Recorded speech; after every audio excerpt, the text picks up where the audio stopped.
Enriching lives. So then we'll be sharing, we have architect Chu from IS Architects who will be sharing about his architecture career through fulfilling and also the nurturing a practice for us. So then he will also share about the mission, the office cultures, and also his overseas ventures. So I will then pass the mic to Yann. Then he will bring us through. Thank you. Thank you.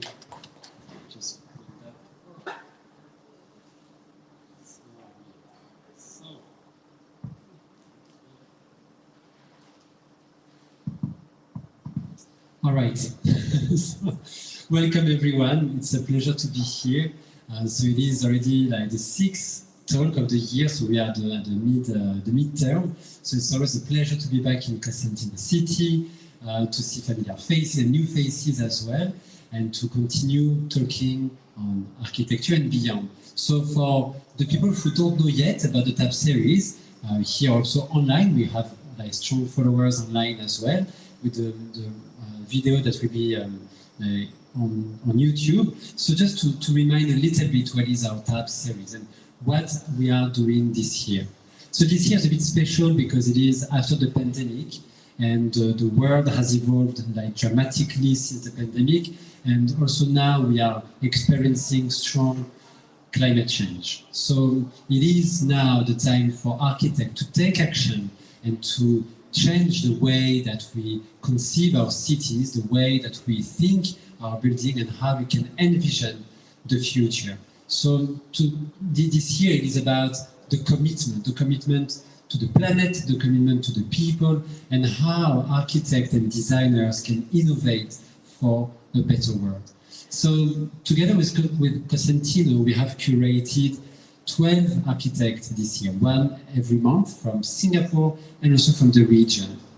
And I was telling Young Keng that since the beginning of the year, I wanted to invite him, and I wasn't sure that would he accept to come. I know he's very busy, he's doing so many things that I wasn't sure, and then I tried my luck. And Young Keng nicely accepted. So I'm very, very honored to welcome him today. And so we'll just share a little bit more about Young Keng. So give me a moment.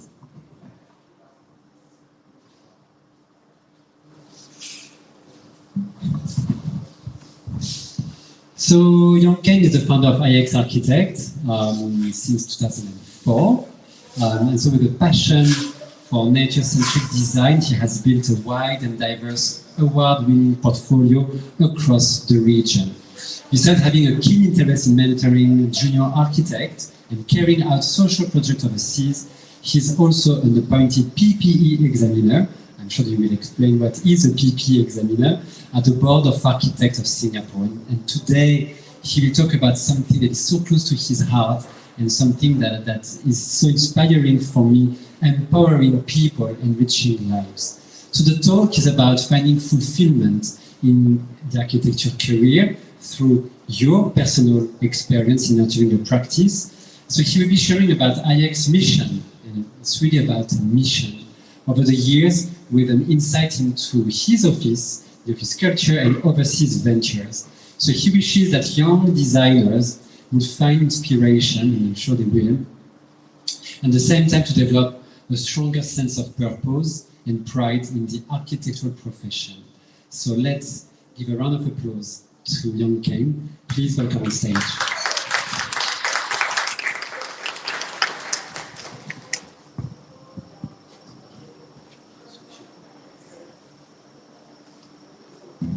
Hello. Okay. Good evening, everyone. Thank you for joining me. I'm so glad to see all of you, my friends and my colleagues, and also many young faces here. So my talk is actually about empowering people and enriching lives. Okay, a little bit about myself first. Right. So we're going to go back in time to 1994. Some of you here not born yet, I know. Okay, so that's me when I was year 2 in NUS, and that's 1995. Okay, the point here is actually we were all students once. That's me looking a bit blur. It's still year 2, you know. I was under the Dr. Joseph Lim module. Okay, it's the module that wake me up during that year. So it got better, but that's year 4.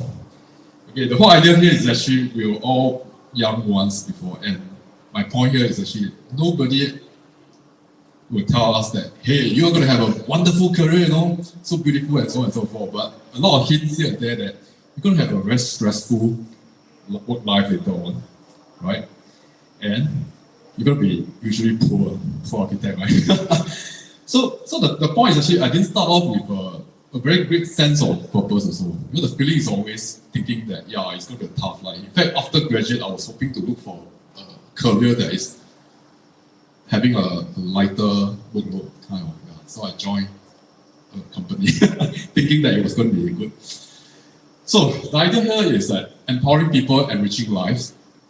Right? All the young architects here, you do have the ability to empower people and enrich life. Isn't it beautiful? Right? I'm going to share with you today in 3 segments. First of all, it's actually about my company, IX Architects, the culture and missions. We're going to go on to going regional on my overseas ventures and eventually talk about some social works. Each of these segments should be about 10 to 15 minutes, and I could wrap it up in about 40 to 45 minutes. Okay, first of all, IXA, our culture, our missions. Our company was started in 2004. The first image there was actually my very, very first office.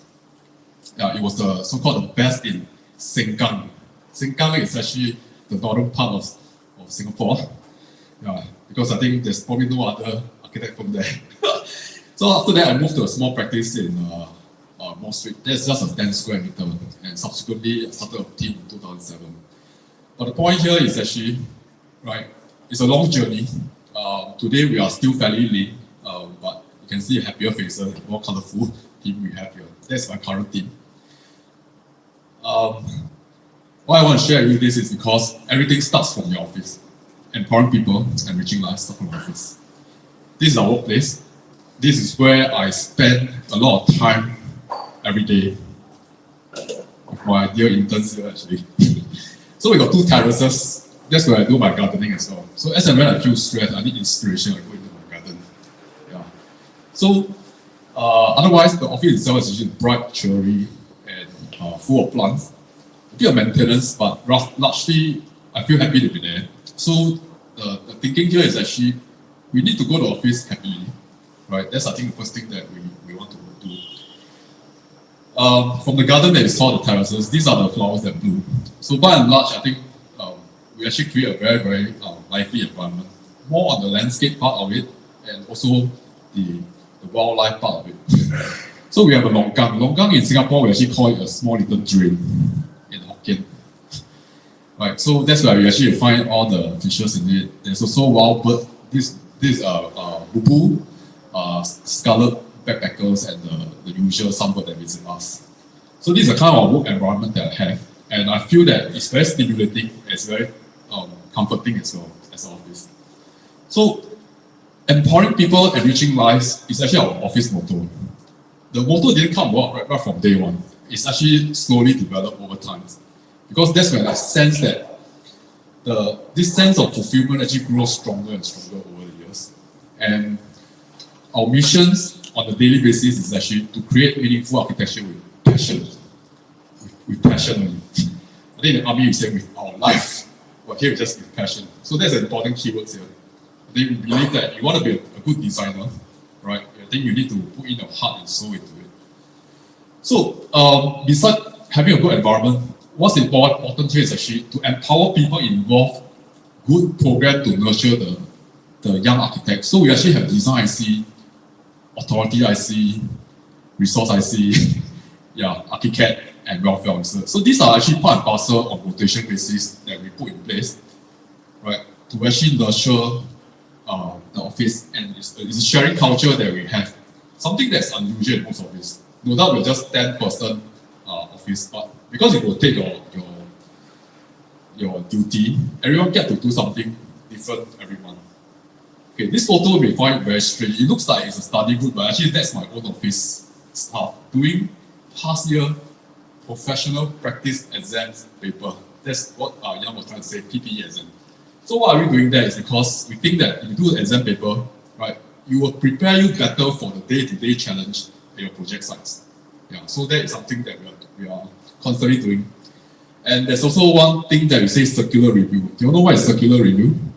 Circulars that the authority send to you, right? A lot of time your admin will just send to you and then you just okay, just sign on this. But here we actually come together to actually discuss the circulars. So that makes the circular meaningful as well because you know the in-depth knowledge of that. So we are also very proud that last year during the BOA presentation, we actually had 3 graduates from our office that actually gotten their registrations. So that's something that I was quite proud in a way. So the professional development actually pays off in a sense. Studio culture, we have peanuts review, work program planning, as well as critical item discussion. How does it work? This one looks like school studio. It may feel very stressful for you because we literally print out all the drawings and we have it fairly regularly on a daily basis. Right. Now, this board actually is a cabinet door, but what we do is actually we use it as a pin-up board, and that's where the discussion happens, and that's where actually we actually talk about program and some of the critical items. So the day-to-day culture actually involves standing here, just like what you're seeing here, the seniors talking to juniors and so on and so forth. Yeah, there are times when if let's say an issue is actually important to all, then I will just mobilize all of you, guys all come and take a look. Yeah, so that is actually the studio culture that we have. Making plans is something that we emphasize. We do not just want to be a good designer, we want to be an effective designer. Now, what is effective designer? So it means that a designer who can get things done. So monthly project statement is one thing, we have weekly work plan, and if an item is actually critical, we even have a pin-up of the daily targets. Yeah. So that's how we actually try to get things in order. And there are times that we need to be reminded that doing is one thing. When can you get it done? From doing to done, actually we're going to go through planning, checking, reviewing, correcting, refining, clearing it, and you get it done. Sounds right, huh? But usually we'll just kind of get carried away and we just do and do and do. But you've forgotten that you need to get things done. As such, this weekly work plan actually we call it to be done list instead of to do list. Yeah, so that is something that we emphasize in office. Yeah, we get a bit rigorous, but it's a way of cultivating a very disciplined team to get project going and get project in control. So sharing culture is one thing that we do it on every Monday basis. In fact, this lady here, she's actually my admin. So admin can also give a talk. The admin actually share about, in this case she was sharing about winning and losing in life. Okay, on a Monday morning. Okay, it's a general topic, but these are things that, it just applicable to everybody, then we actually start discuss further about the thing. So when things get a bit more serious, we even have a guest critic to my office. That's how we actually program the pin-out, the presentation, and then with my fellow guest architect to come and critique the works. Site exposure actually is very important. As and when we have a chance to go to site, we'll try to mobilize the whole office to go, or at least the key designers. In this instance, actually, we actually get everyone to attend because there are some important topics that we need to showcase. And this photo actually is taken just early this year. We had an interior design project where we utilized the blocks, and that's when actually we get everyone in on the Saturday morning to do the laying of the blocks. And it was something very interesting and very stimulating also. Because how often would a designer actually get down to doing it manual works, Would you do it? Right. So with the right directions and right spirit, here we did it on one Saturday morning. Yeah. So design process is always very fun part of it. We actually use laser cutters and we use craft and model making as well. Now this photo here shows a 1:1 scale mock-up that we actually did it in office and we hang it out actually at our terrace area, right? Just to have a better sense of the scales as well as the profile of the works. So this is something that later I will show you the end product. just think about this one-to-one study model. And there are times that we also utilize the parametric software, Grasshopper, to do a model for exhibitions. So things can always be fun. The use of craft. This is one very old photo where I get all my guys to do the imprinting of the cement texture on the floor. But the imprint is still appearing in my office now. So by so doing, actually we actually have a very interesting culture of like dealing with materiality, and this is actually being applied to a project in terms of concrete, bricks, metal, and so on and so forth. With the help of software, Grasshopper, and so on, so we actually also utilize some of this technology to create interesting patterns for the facade. So this was done a couple of years back when we were trying to actually produce this Buddha image on the surface. Study trips, when budgets allows, we can go as far as Japan, Bali. When there's no budget, we go to Johor Bahru. And sometimes with totally no budget, we go for estate walk. Estate walk is actually very interesting culture we have. It means that on a weekday afternoon, we literally gather everyone together to walk the estate, to look at houses. Not just looking at the good houses, but we critique the not so looking houses, and we actually discuss what is not right and what's wrong, and so on and so forth. So these are activities that can be done very economically. You don't need to have any budget at all. Just go, do it. Yep. So we call it estate walk. In this photo, actually, we went to Republic Polytechnic because we were doing an institutional project then. Going abroad is also something that personally I'm doing quite often. Is that at one point of time I went to New York to join this architect group that talk about business development summit. Is about architects marketing strategy, how to actually run your business effectively. So when I was there, I thought actually we are not too bad because the Americans also having the same problem. In fact, far worse than the Singapore architects. So I came back feeling quite comfortable, feeling quite optimistic. But I learned a few things here and there. The other images are some of the competitions that I participated in Vienna, Dubai, Barcelona. So these are actually exposures that allow me to actually meet new contacts and also have a bit of better understanding of culture overseas. Yeah. Sharing. I enjoy sharing with students. This is actually a group from Indonesia, and along the way I also met some people who are students in Myanmar as well as Cambodia. So back to my office. We enjoy having tea time at our terrace. Yeah, so this is something that we often do it in the past. Yeah, I think we should do it again. And recently, my colleague actually cooked this pearl for bubble tea. So these are actually some of these very, very casual items, things that we do. And something that we started last year was that let Friday be a go back on the dot day. What is that? As an architect office, we always end up going back late.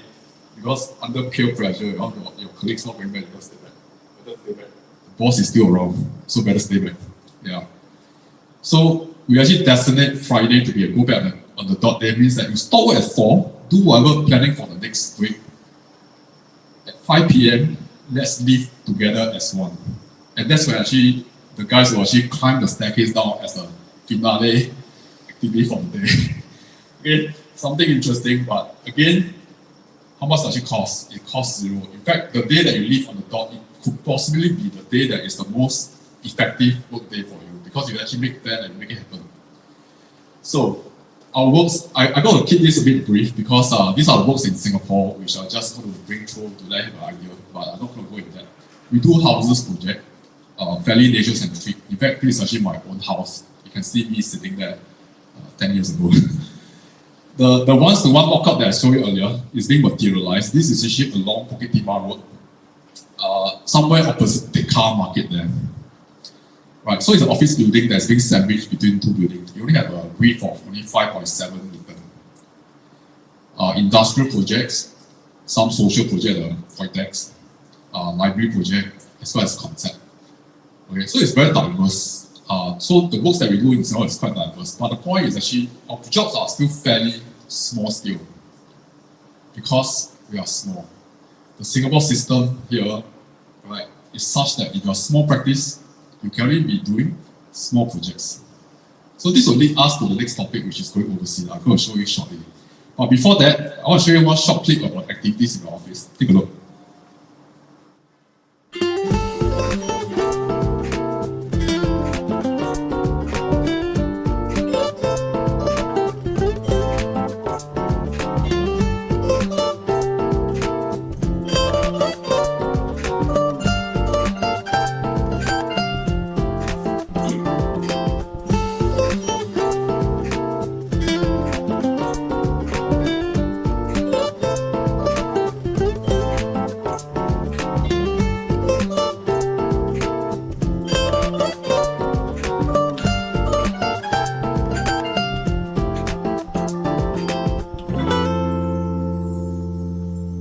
So these are our terrace. We actually use free samples from the supplier to make it into a terrace because of budget, right? So, but we turned it into a beautiful exercise for the interns and also the designer to make it into a nice terrace.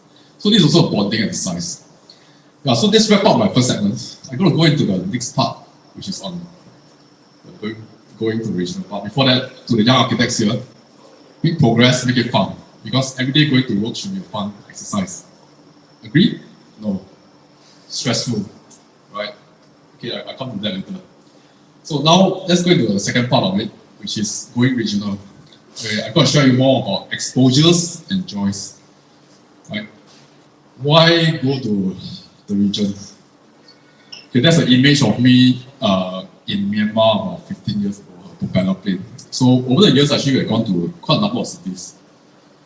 So it is a big market out there, right? So my point is actually, why do you want to keep staying on in Singapore and continue the fight with fellow architects? Right? It's about capability versus capacity. Overseas, people are not looking at you thinking that, oh, you only have 10 staff, you got 5 staff, you know one man show. I'm not going to give you that project. No, actually, it's who knows you, and then you get the jobs. And that makes a hell lot of difference, yeah, in that sense. So it gives you a wide exposure, and that's not something that I like. Yeah, so I'm going to share with you my journey through the region over the last 15 years, 15, 20 years actually. Going regional is about finding that blue ocean, your blue ocean. Sounds good, no? Because once you find a blue ocean, it's like forget about the local architects that you've been competing with. Forget about those architects who've been not charging a fee for a design, for any free design. You know, you can leave them behind because you can find your own market. Okay, that's me in Cambodia about 10 years ago. Actually, that look is supposed to be a look of happy face, but it doesn't feel like it. But when I was in Cambodia, I was feeling very happy because no authorities, no contract administration. Life is just beautiful. Yeah, very beautiful. Okay, sorry. Yeah, so I get to expose to the local culture. That's me on the motorbike. You get to see lives going on. You get to actually chance upon festival in the village. This is in Myanmar. We have a Myanmar guest here, as well as the street life in Vietnam. So these are actually part and parcel of the life that kept me going because I enjoy going overseas. So in fact, it's not about getting out of the comfort zones, example. I feel like I feel comfortable in all these places. Yeah, so ironically, that is giving me the comfort. So my first project was actually in 2005. That's me in my early 30s. Interesting is that when I was reached there, right, the client who were largely 60s and 70s, they came in a convoy of limousine, I think 3 or 4 to receive me. You know, I was a superstar architect. For once, I felt so important. Yeah, so they were the Yunnan Association clients, and this is actually the compound. I was asked to do a school for them. So it's a small project, but it was very, very beautiful for me because I kind of enjoy it very much. Subsequently, I also went to Vietnam. Project like this is actually not my contact because there are times that you get to know architects who have all the networks, but they don't have time to service the client. So I say, I can do the design for you. So it's a collaboration, which is, in a way, a win-win situation. So I was presenting to officials there. And at this point of time, 2006, I was still a one-man show. This was actually my living room. And nobody knows that I produce all this stuff from my living room, you know. Yeah, so can you imagine the big contrast between this and this? Yeah, the official won't know where you came from in a sense. So that's the beauty of going overseas. Now, Cambodia is a place that I stepped foot in 2011. I didn't have any contact, so I approached IE Singapore. IE Singapore is actually a government agency who actually could help you to venture overseas if you want to. So you reached out to them. I said that I want some context. So that's when I met people, and finally I got a job here. So the nice thing about overseas project is you get to do project of a very big scale. How often do you get a project that's 9 hectares for a small practice like us? That's how you all saw my own practice, it's just a 10-man show. Right, so we did a project for Yop Sing. That's a flag of Cambodia in somewhere PPSZ, Special Economic Zone. By chance, we did some work in Sabah and Indonesia for a house. By chance, because they found us on the internet. So let's talk about going regional. The skills and type I mentioned is actually fabulous. Right? Going overseas allows us to do works not just on architecture level, we actually do master planning as well. So in this instance, a client came to us saying that he got 18 hectares. How big is 18 hectares? 18 hectares is actually like 18 football fields. Yeah, so we started with master planning, and eventually we get to do a project here, and there. So that's how it started. And another institutional project that we had was actually a government project. So when I was there during the site visit, it's like, to my shock, it's actually, the amount of the groundwork was far beyond my imagination, because it's like over a 4 hectare land. I've never seen a big excavation before. So that was actually something very exciting and stimulating for me as well. Then there are some other very lovely projects, which is here we have a eco resort master planning, 80 hectares. It took us about 3 hours just to walk the perimeter of the site. Yeah. So these are works that you will never get to find in Singapore, right? Because how often would you get such a big piece on land? So we took on this job, and then we created the design during the COVID period. We spent 6 hours presenting to our clients. Because the presentation became a translation English lesson for the clients, but it was still very fruitful in a way. So we did some of this proposal that was done over a few months. And eventually, the project that we did earlier translated into some very beautiful projects. And we even did a car park in the city of Phnom Penh. So these are bits and pieces. I want to go a bit more in depth on one job that we did, still finished, Country Club, as well as a high-rise that didn't materialize due to the COVID. At the moment, we are actually working on this project, which is a hostel. This hostel is to support a school that is actually newly completed last year. The school is actually it's actually called Center for Banking Studies. The client came to us and said that, build me a school. How lovely would design brief be, right? Build me a school. So basically we have to formulate the brief ourselves, and then there's actually no design review, and the next moment just let's get it built.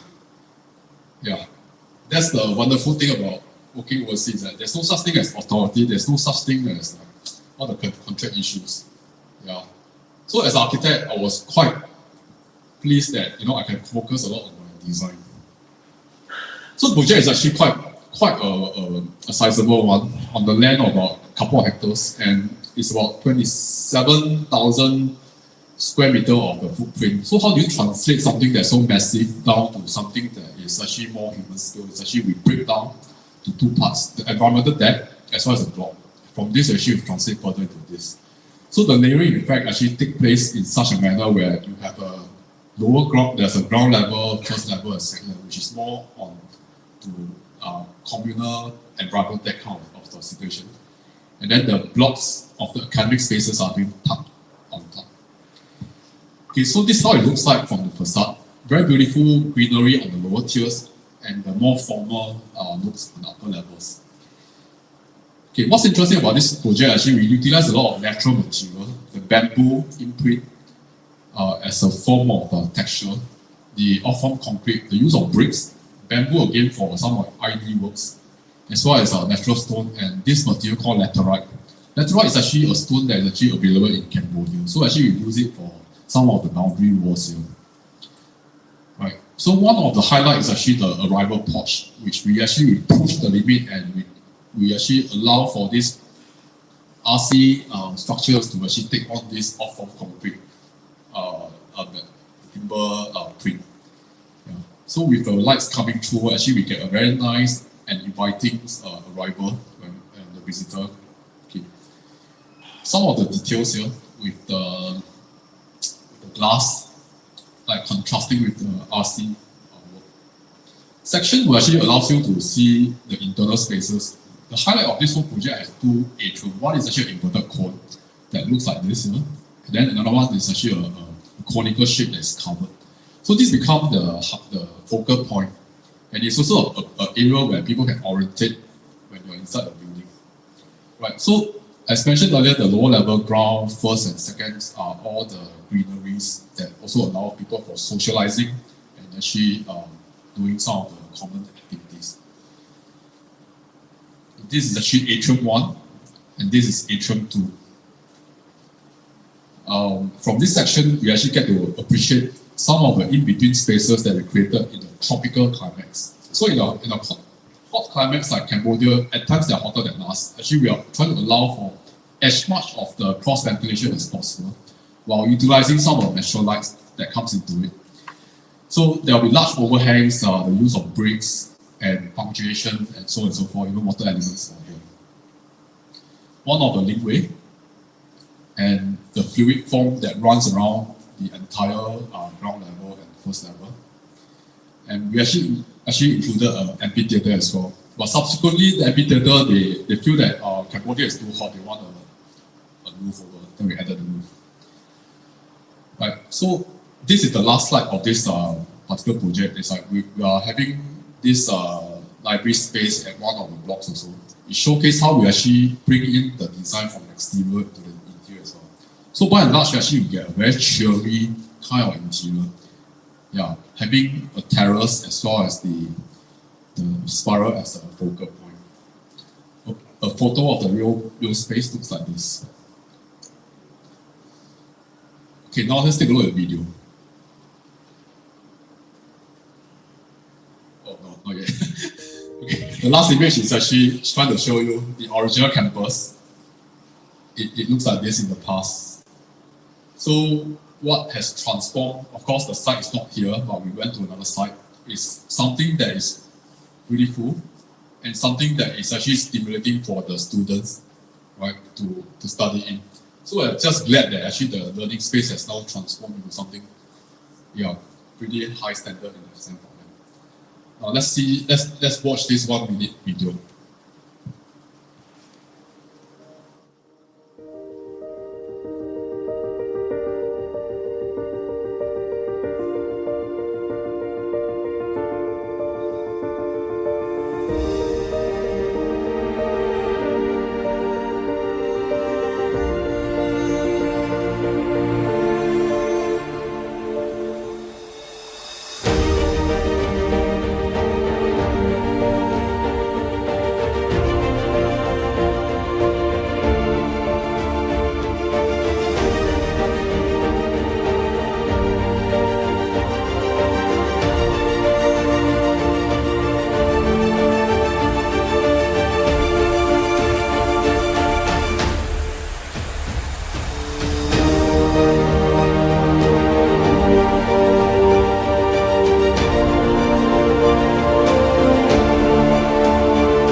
So I'm going to bring you to another part of Asia. Have you heard about Surakarta? Any Indonesian here? Surakarta is actually, oh hi. you may not heard about Surakarta for the rest of you, but you may heard about Pengkawa, Solo, you know, the bakery shop that sells cakes and kueh lapis and all those things. Solo is also Surakarta. It's actually in the central part of Java, and this project is where it is being located. So we call it of bricks and bread is because it is a factory that produces plastic bags. So a plastic bag factory tend to be stifling, noisy, and toxic, and these are original working conditions. The project is only having $500,000, or sorry, 600,000 Sing dollars budget. So how can you create a new environment for them that is actually a lot more pleasant for them? So the client came to me, this is actually the existing factory and he has a new plot of land over here. So what we did was actually, we tried out the messing. The idea is actually to allow messing to be fragmented for allow ventilation, and on top of that, one critical intervention is to allow for an outdoor garden to be put in place into the factory. How often would you see a garden in the factory? Because that is something precious, you know. Usually factory is just for production. Nobody will bother with any greenery. So in this case, the client was actually very supportive, and we are just glad that actually we managed to convince him to do it. So in a way, the new gardens serve the original factory as well as the new one. This is how it looks like from the aerial view. And the garden also actually become a green lung to the surrounding industrial place. Right. I'm going to go into the details. This factory is unusual in the sense that a factory that generates a lot of heat, it can't be windy. It can only be airy, because if it's windy, this thing will go haywire. So you need it to be something that allows for good airflows. So the idea is that we try to utilize the bricks as one of the fundamental material because it's low technology and it's something that the local Indonesian they are able to take it on. Yeah, something that doesn't need machinery. So the idea is to create walls that can be actually done in a way to allow for good ventilations. That is a starting point. Now Bali, Solo, as also known as Surakarta, they take a lot of pride in their batik art culture, right? Batik art. So that's actually some of the batik art, and they even have a batik festival. So actually we took inspiration from this, and the thinking is actually batik has repetitions, modularity and intricacy. So we actually turn it into a floor plans, and that's being translated in something very orderly elevation, and then we get an outcome like this that is porous and yet giving you a beautiful texture that kind of like reflects the culture of this batik art. So this is one image that we are very proud of. It's literally a celebration of the local craftsmanship, the perfections that the local lake brewers actually achieved. Right. So it's so nicely done up, and we are very proud of that actually. So what used to be a very boring circulation space is now being lined with actually a facade that is actually of natural material, having a tactile quality. And because the bricks are just in the form of infill, you can rise up as high as you want as well, because you're not restricted by the height in that sense. So earlier we actually talked about the brick as an envelope. In this example here is actually how do we use a brick as a form of sun shading. Over here, because it's actually facing the west sun, so we actually try to push the boundary of these bricks and allows the bricks to actually become part of the sun shading for the projects. On the close-up looks, it looks like this, having this very beautiful tactile quality. And the bricks is not exactly flat, it's actually in an L-shaped format. So the reason for L-shaped format, of course, is that this portion can allow you to have some stability. Otherwise, you will just like ruler, the entire can actually walk in a sense. Okay, let's take a look at this. It's formed by a module, right, coming together to interlock and become one band. So with this one band, we are going to repeat it, and then you get this. Okay, you need a stiffener first, right? You need a stiffener, then you are able to go ta-da, like behind that. Yeah, cool, right? Yeah. Okay, so what we achieve here, we actually make it even more fabulous because we actually make it rise up 10 meters high. Okay, all thanks to just now that stiffener that I missed out already. The stiffener is actually giving like tensile strength, right? We all understand that the bricks only have the look at the compression quality. So this screen actually becomes a very interesting features that carve out the in-between space that we have, blurring the boundary, I mean. And when you're inside this admin office, you are able to sense this thing and allowing some visual connection to the exterior as well. So how does it look inside this meeting room? It looks like this. Yeah, so something that's very warm with a touch, a hint of the green outside, and also a view to the factory beyond that. The impact that we had for the people is actually now they get a smoking space that is no longer hot because everything is porous, right? So the cool air can come in, the hot air can rise up easily. You get nice daylight that's reflected from the ceiling. Yeah, and the entire walls is actually breathable. So what derived from something very simple and fundamental, just a brick wall, we can actually turn it into something very, very exciting by just the play of patterns and making it stand by itself. Okay, there's a little highlight here which is a electrical light, but they don't use it. But they use it when they are having night shift. So this space is being occupied by 3 shifts of workers on 8 hours shift. Okay, so this photo shows the connection to the nature as well. So we actually put plants inside the work area. Now going to toilet feels like you're going to a botanic garden as well. Yeah, and this image, you may almost feel like you're in a resort in Bali if not because of this fog leaf. Okay, so the garden that I mentioned earlier looks something like this. It's a place where actually the workers can go there for their breaks or their actually meal time. But it's actually definitely a very something calming with the water elements. So we are very glad that we've done something for the people. While we can't change the nature of the work, it's still going to be noisy. But the environment is now a lot better. It's brighter, airier, and a lot more desirable. So when I was there a few months back, I saw all these happy faces. I was there to capture this because the client loved our video so much, he asked me to do the corporate video. So I was able to capture some of these beautiful pictures for corporate video. But at least you get to see the live, what's happening within it. And more happy faces. Okay, I'm going to show you a video, a 1-minute video to let you have a better understanding of the space inside.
Okay, that concludes my second segment. I'm going to go to the last segment of today's talk.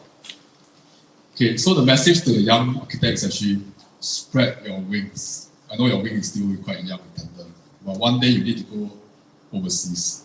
You've got to actually go to regional, right? Don't stay in Singapore, that's my point to you.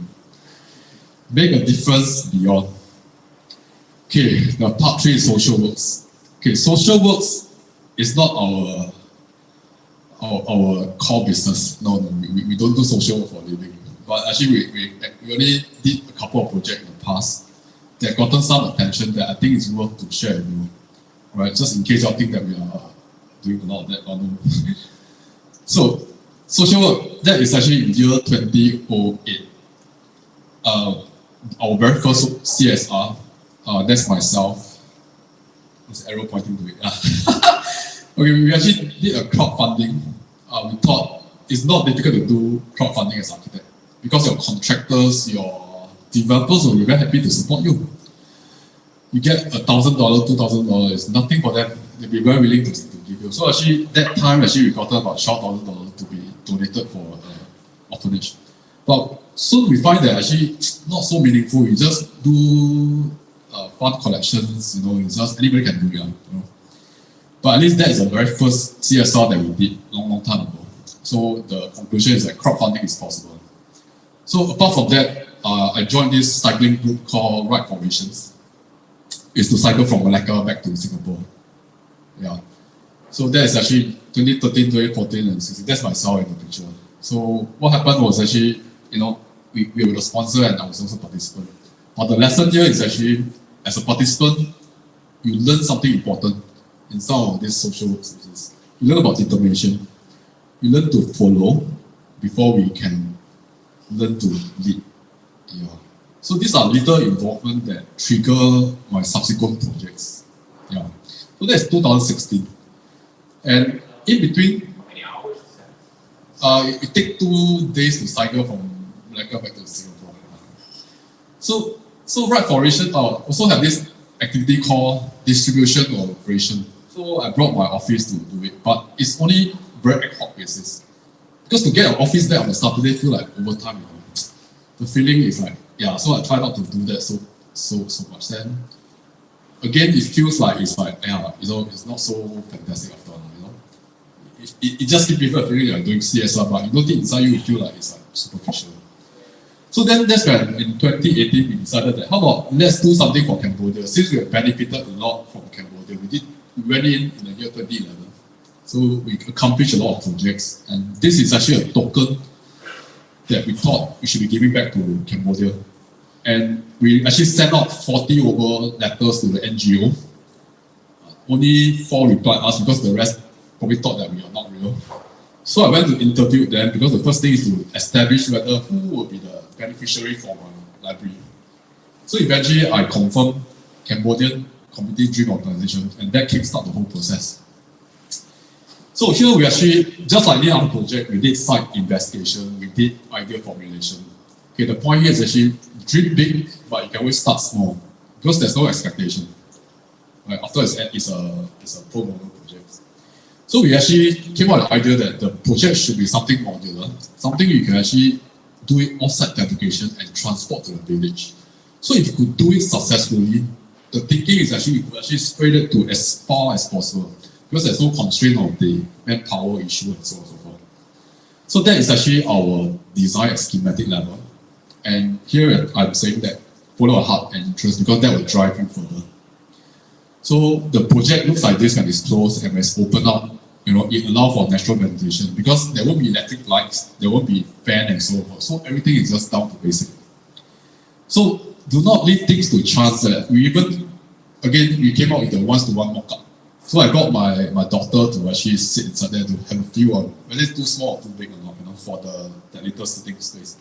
So this is actually design development stage. And to make it even more interesting, we want to relate to the culture. So one of the very easy way to do it is actually to respond to the rattan tradition that they have. And I bought some rattan and we did it our own in the office, just to try out whether can it be successful. So again here, the thinking is actually be a very hands-on designer. You need to try it, and if it succeeds, then probably you can continue further. So we succeeded one simple one, and that's when actually I decided to let's fabricate it. Come on. So I told my guys that let's do 6x6 design for the screen. Then I start to get some black face. 36, come on, it's a two. You got problem, 36. They were doubting about whether it's possible or not, but eventually we did it and it got fabricated, and that's translated to the end product. The screen that's made of rattan. So nothing is actually left to chance, and we were very particular in every single details, down to little bolts and nuts and things like that, because we don't want to be regretting later on because this is not being captured earlier. And site visit is a very fun one for me. So in Sebring, I get to rent this electric bike. So going to site visit, zooming into the site visit, in my shop. No one will say, hey, you're not well dressed for the occasion. Meeting the students it was also something very beautiful because, so this guy was actually holding my model. So when you actually talk to them, talk to the contractor, that's when you feel like, it's real because these are the guys who are going to actually be benefiting from all your effort. Now, there's this thing about contractor is actually, a lot of times the contractor will say, cannot, this one cannot, that one cannot, don't have this, don't have that, okay? So they'll tell me that don't have size. Then I myself actually go to the hardware shop and I told them that this is the size I want, this small, and it's available. Yeah. So with that transformed into this, that transformed into this frame. Okay, the lesson here is actually, right, be hands-on and don't just let the contractor say no as an answer. Community engagement, we try to engage the villagers because it's also hard to find workers to support the project because the project was very low budget one. At the same time, we also get the student to do some cleaning up towards the end of projects. So this towards the end of the project. Now, what's interesting about this project is actually something happened in between. Why is it suddenly we have this image here is because weeks before the completion, our builders started to avoid us. So unlike Singapore, you have a contract to go after, right? There's a law to go after. Here the contractors have to avoid by phone call. I cannot get him anymore. Totally switched off and totally avoided me. So what can you do? So 10 days before the event, I went to his house. So this is his house. I felt like a loan shark going to someone's house. I said that I was being very polite. I went there, they asked me to sit down and wait for him to back. So it's about never giving up. So true enough, he was in financial difficulty. I lended him another $5,000 and he promised me to go back to Simbing to get it done for me. So it was a success visit. Okay, so apart from that, we did fundraising, books collection. While you are doing dry lay in your job site, I was doing dry lay of the books in my office because these are the books that I collected, could go into the library later on. And on the event day, I brought along my whole family and 4 other friends' family and also my colleagues. So this is a project where actually I get to do with my colleagues and friends. Okay, and there's a bit of preparation for the event, and that's what happened on that very day, doing with friends and families, and allow some exposure for my kids also to have a presentation to them. So what started as an architecture project is now become an event, a very interesting event. So my girls also get to have a taste of the local food and also interact with the students. Now, having a library is not just end of story. We decided that how about demonstrating to the villagers how to use the library? So we decided, let's do a musical. So architect become musical. You know? So my staff had to do some OT to prepare the props, and we even have a flashcard so that the Khmer language is being written here in case there's some miscommunication. So the musical, regrettably, is only performed for one day only. Okay, it was done by this group of kampong from Singapore. And we had a couple of rehearsals before the event, as well as a night before the event. So eventually, when the project is finished, actually we are very proud of it because we thought it's more than just a library, because it is flexible.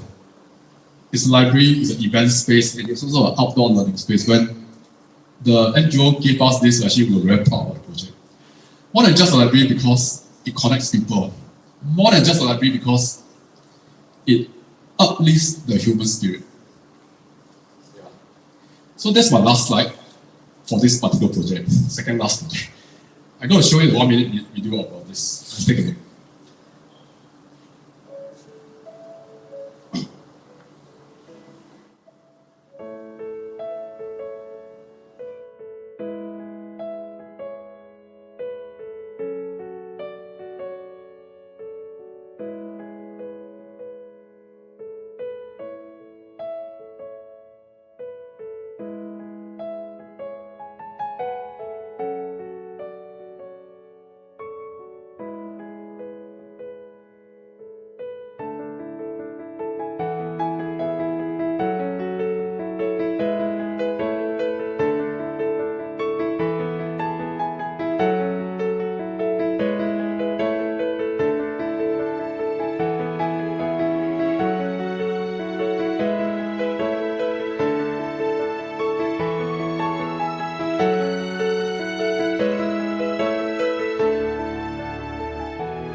Okay, this is actually called Project 2020. It happens in the year Project 2020. It is not my office project, but rather it's a project that's done together with 20 other architects in Singapore. So this is actually the director of CCDO, the same director that I worked with for the library project. So after 2 years, we decided that, well, they have another program called WASH, W-A-S-H, that is actually to provide lettering for the underprivileged. One lettering like this costs about $300 US. So we decided that, hey, let's do this project and we do it differently, right? So we had a team of Singapore architects together with CCDO, and we called upon NUS, Singapore University, together with a university in Phnom Penh, as well as another one in Siem Reap. And my architect friend in Cambodia also joined me for the event as well. So the project, that's me, but it's actually one list of architects from Singapore. You may know some of the firms here for sure, and they are largely the bosses. So interestingly, you can imagine the bosses doing the lettering design on their own. Yeah, so that was what happened in the year 2019. So the design stage, and subsequently we actually have a project team that supported us. So the profile of the villagers are such that their daily income is about $1 US a day. Household income we're talking about. Right? And where do they do their business? They won't have a toilet, because look at this house here. This is what they have at the hut, and then just everything in it. This is a communal toilet, and a lot of time it's not well taken care of. Yeah. So the site. So I went to the site in the year 2019. I walked through this entire place. If you have been to Angkor Wat, Angkor Wat is here. The site is about 50 meters northwest of the site. So at the site itself, all the houses is about 400 meters, within 400 meter radius. Yeah. So can you imagine a village with so many houses, but yet they don't have toilets in the house? Quite hard to imagine, right? Okay, so these are the families. It took me one morning to actually walk through the entire village to collect all this information so that I can forward it to my fellow architects. And the children that I met, you can see all the bright smiles that they have. They appear to be a lot happier than Singapore kids, right? Yeah, so beautiful. Okay, then, so when I came back, I decided to talk to my team.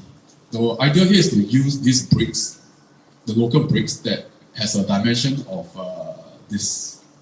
One type is this, and one is this. Each of these bricks costs about 5 cents or 10 cents, I can't remember, but the roofing sheet like this is about $2. So we're going to use this and transform the lettering into something slightly different from the usual one. Okay, so we were all given the same brief, meaning having a footprint of 1.7 and 1.7, and the same roofing, but you can do something to the torso. So all the 20 designs will have different torso. And that's how the rest of it will look like. So we came out with this design. The whole idea is to be functional, cost-effective, and it's a direct gift from the architects to the family, because we designed, we actually funded the lettering as well. So the event day, something happened. That was actually the year 2020, beginning of February. Just now you heard about the story of my Hamburg library. So something happened here also. 14 days before the event, COVID restriction heightened. Can you remember 2020? Yeah. So 1/3 of my 30 team members not able to travel because of office restrictions and because of concern over COVID. The biggest blow was actually the NUS students all had to tour because they cannot afford to bring them there in view of this. So what are you going to do? Joshua. 1/3 of team pull out, 30 students not able to attend. Right? Okay, but luckily that time our government was very supportive. Our government was saying that if you are not sick, no need to wear mask. You all still remember the period of time when our government said don't need to wear mask. So it was during that transitional stage. And the Cambodian government definitely was actually, everything was okay now, just do it. Yeah, there's no restriction at all. So we decided that, hey, come on, don't give up. Do it. So we went ahead and then it happened. Yeah. So I was very happy that we actually made it through. we kept the spirit high. So on the day of the event, there were actually 21 architects and friends and students. We actually got hold of Angkor University who replaced the NUS student, 40 of them, and total there were 125 participants. Same thing, within us, there's actually all these different roles that you could do. There's training I see where we had a crash course on how to lay the bricks. Okay, personally, it was my first time laying bricks in my whole career. Have you? I have not. So that was like actually my one and only time for my whole career. So I went through the crash course also. Okay, the deployment is interesting because it's a 1 square meter kind of radius of the distance. So we divide ourselves into 4 groups with a team leader, group leaders, and then we actually keep track of progress. So this is actually the photograph of all the Singaporean team that were there.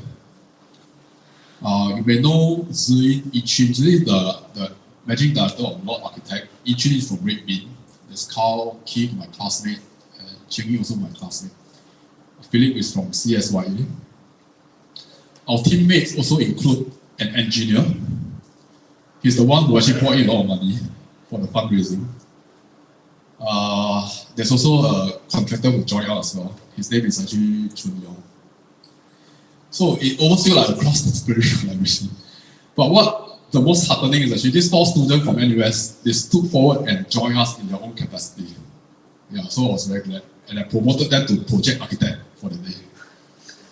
Because I got no more architects to find to lead the team. So each of them actually led a team of students to construct the 20 latrines simultaneously in 2 days. Okay, so there's also this group of students as mentioned earlier from Phnom Penh. So they are the ones who are a bit, the richer kids, they can speak English, so they are able to be the middle person between the student from Siem Reap, and together they work as a team.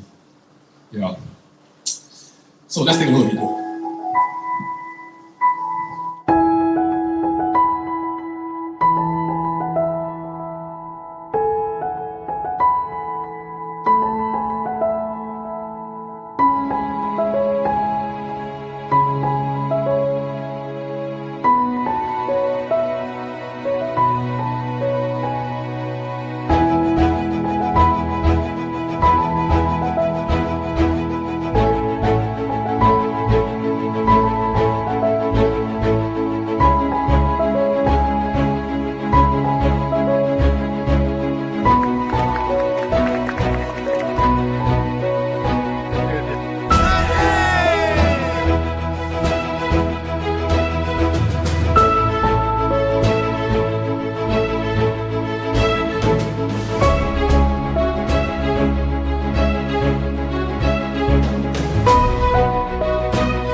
We did 20 latrines together. But with the fundraise, we are able to actually construct another 80 latrines. So in the year 2020, the project actually produced 100 latrines for 100 families. So that's something we are very proud of. And it happened during the COVID period when we couldn't travel, but we know that the money is being used to construct. So our counterpart, CCDO, will keep us in the loop on the progress. Month by month, actually, that badges of latrine removal. So the spirit here is actually with passion and perseverance. Yes, we can do it. The point that I want to put across is that actually, take the lead and grow. This message goes out to all the young architects, right? And for sure, you're going to receive more than you give. That's how I experience it, and I hope you can sense it. My last slide here to the young architects: keep your passion alive, follow your hearts, and keep it going. It may sound like not easy, right? Every day you go to work, very stressful, very draining, and so forth. So the next pointer here is actually be strong and courageous. So easy about. You probably have to start somewhere, but my message to you today is actually architecture can be a very beautiful career. That's for sure. Just provided you believe in yourself, you follow your heart, right? And you stay strong and become stronger. Every lesson that you go through can just make you better and better, wiser as well. So the last line here is actually do it. Right, with that, I end my presentation. Thank you very much.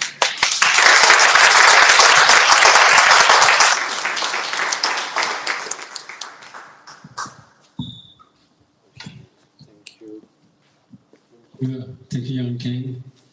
It's like I was just listening and smiling all the time.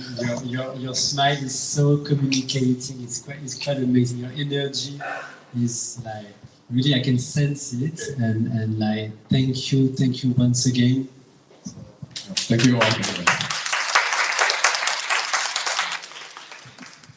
So I know that like we are quite late. You've been talking quite a lot, and I couldn't stop you because it was just so inspiring and so exciting.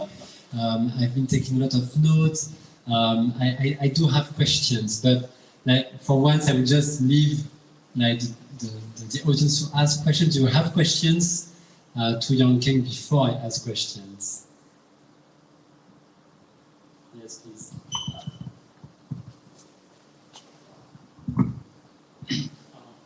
Hi, my name is Franz. I'm an architect as well. I really learned a lot and has been inspired about your talks for tonight. May I ask, especially your story is quite inspiring. You started as one-man show, and then I've learned that you asked Singapore government to create a network for you to different countries, and that is quite vital for startup architects. Can you comprehend on that and expand that? Yes. Okay, so one key point about going overseas is about network, right? Actually, it's not about who you know, but who knows you. Because who knows you is more important, because you know a lot of people, but don't really bother with you, right? Then it's like useless. So in the early days, I started with some collaboration with the architects. That gave me the exposure and experience. But soon you find that you won't have all the chance all the time. Right? After a while, all the projects are over already. Then you also have lots of mouth. You try to spread the word, telling people that, hey, I'm in Vietnam, okay, come and see me, come and get me to do it. So soon enough, you find that the network also will drizzle away. So IE Singapore is an organization that prepares Singaporean company to go overseas. If you talk to them, they may even have a lot of grants for you to cover some of expenses. For example, they have grant for you to go and set up a booth in a trade show in somewhere. They can cover close to half or 70% of the expenses. If you need marketing guy, you pay first. After that, they will reimburse you 70% of the marketing guy's expenses. So there are all these grants available. Singapore government is actually very, very nice to us. Right? They have all these grants available. So for me, when I went to Cambodia, at that time, Cambodia and Vietnam was under the same IE Singapore office that was based in Ho Chi Minh. So I actually went to visit Ho Chi Minh IE office and just make a cold call and say that, hey, I want to talk to you. I'm interested in the Cambodian market. And they were definitely very, very happy to serve you because that's their job. They need to actually have result to show that they actually have reached out to how many companies and so forth. So by all means, you try to talk to them. The IE Singapore has now changed name to Enterprise Singapore, if I remember correctly. The name has now changed to ES, but the same concept. Because for us, Singapore government is always very encouraging for you to go overseas. And if you want to tap on all this grant, do it. Yeah, when you're young. Because you need energy. Because I also find myself running out of energy. Thank you for sharing your life journey, which is exciting and inspiring. So you are really representing what we believe in the TAP series. So thanks everyone for being here today. And stay tuned for the next talk. That exciting things are coming ahead as well. So come back at the end of this month for the 7th talk of the TAP series. So once again, thank you. Thank you very much.